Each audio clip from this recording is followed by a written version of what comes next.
আসসালামু আলাইকুম। বিপুল sequence math চ্যানেলের আরও একটি ভিডিওতে আপনাদের সকলকে স্বাগতম। আজকে আমরা প্রথম অধ্যায় অসমতা অধ্যায় উপপাদ্য 2 নিয়ে আলোচনা করব। এটা বইয়ের পৃষ্ঠা নম্বর 6 আছে। তো প্রশ্নে আছে, দেখেন, যদি a1 a2, an ধনাত্মক এবং x1 x2 xn যোগবোধক মূলদ সংখ্যা হয়, তবে x1 a1 plus x2 a2 plus xn an ভাগ x1 plus x2 xn এটার পাওয়ার x1 plus x2 xn greater than equal a1 power x1 into a2 power x2 into an এর পাওয়ার xn প্রমাণ করতে হবে। তো আমরা প্রথমে প্রমাণের ক্ষেত্রে দুইটা স্টেপ ফলো করব। সেটা হচ্ছে এই যে x1 x2 xn এগুলো যোগবোধক মূলদ সংখ্যা। এখন এটা পূর্ণ সংখ্যা নাকি হচ্ছে পূর্ণ সংখ্যা না, আমরা প্রথম হিসাব করব। যদি পূর্ণ সংখ্যা হয় তাহলে প্রথম শর্ত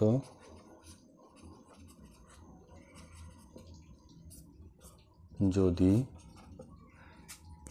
x1 x2 xn পূর্ণ সংখ্যা হয়,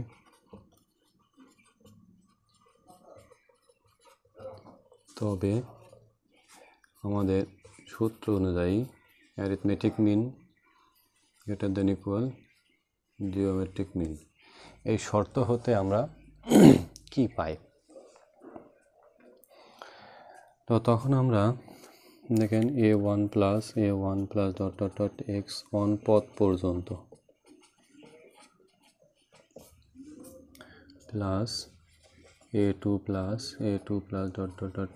x2 পদ পর্যন্ত plus an plus plus an পদ পর্যন্ত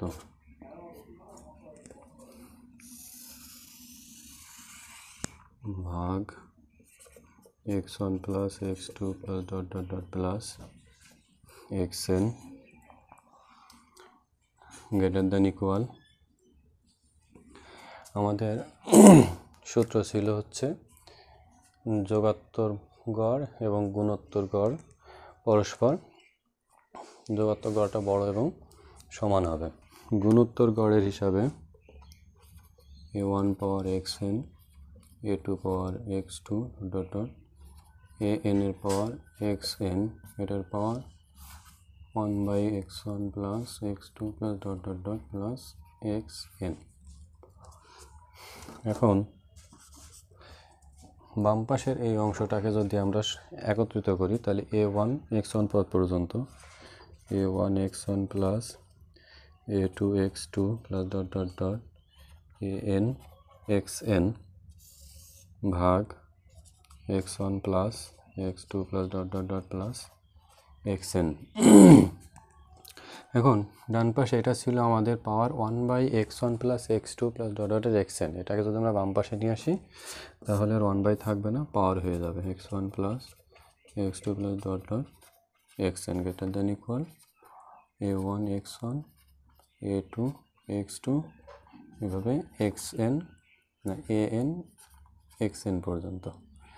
এটা হলো আমাদের প্রথম শর্ত, যদি x1 x2 xn পর্যন্ত পূর্ণ সংখ্যা হয়। যদি পূর্ণ সংখ্যা না হয়, দ্বিতীয় শর্ত, যদি x1 x2 xn পূর্ণ সংখ্যা না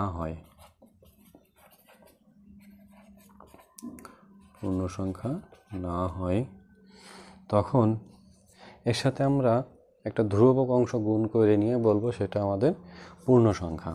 তাহলে ধরি kx1 পূর্ণ সংখ্যা, kx2 পূর্ণ সংখ্যা, এভাবে করে kxn পূর্ণ সংখ্যা।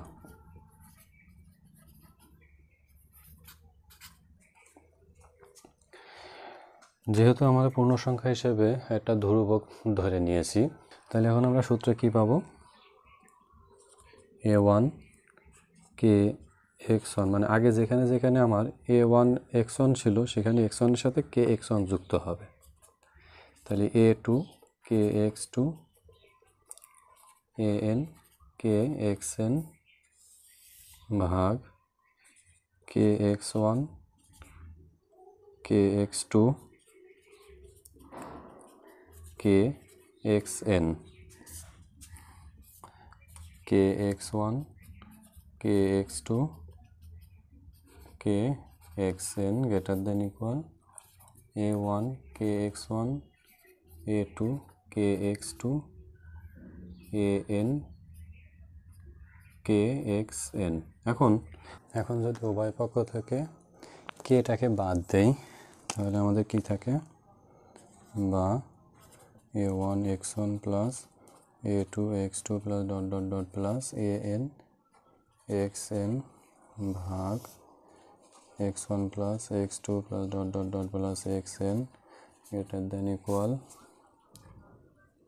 এর পাওয়ার থাকবে X one plus X two plus dot dot dot plus X N greater than equal A one X one A two X two A N X N. এটাই আমাদের প্রমাণ ছিল, তাই প্রমাণিত। তাহলে আমরা দুইটা ধাপে অঙ্কটি করলাম। প্রথম ধাপে ধরেছি যে x one x two dot dot comma x N এগুলো যোগবোধক মূলদ সংখ্যা, কিন্তু পূর্ণ সংখ্যা কি ভগ্নাংশটা বলে দেয়নি। তো আমরা প্রথমে এটা ধরে নিয়েছি পূর্ণ সংখ্যা, সেই হিসাবে আমরা প্রথম সূত্রটা প্রয়োগ করেছি যে যোগাত্তর গড় গ্রেটার দেন ইকুয়াল গুণোত্তর গড়। এই সূত্র অনুযায়ী বসানোর পরে সেটাকে আবার আরেক ধাপ করেছি, যেখানে বলেছি যে x one x two x n পূর্ণ সংখ্যা নয়। তখন আমরা ধরে নিয়েছি পূর্ণ সংখ্যা বানানোর জন্য সাথে একটা ধ্রুবক, সেটা হচ্ছে কে। তখন প্রত্যেকে পূর্ণ সংখ্যা হয়েছে। K X one K X two K X N এগুলো আমরা আগের শর্তে বসিয়ে পেয়েছি A one K X one A two K X two A N K X N, এভাবে করে প্রত্যেকটা জায়গায় X one x two X এনের জায়গায় কে যুক্ত হয়েছে। উভয় পক্ষ থেকে কে বাদ দেওয়ার পরে আমাদের আসলো A one X one plus A two X two plus dot dot dot A N X N power X one x two plus X N, আর নিচে ভাগ আছে X one plus X two power plus dot dot dot plus X N greater than equal A one power X one A two power X two dot dot A N power X N. ধন্যবাদ সবাইকে।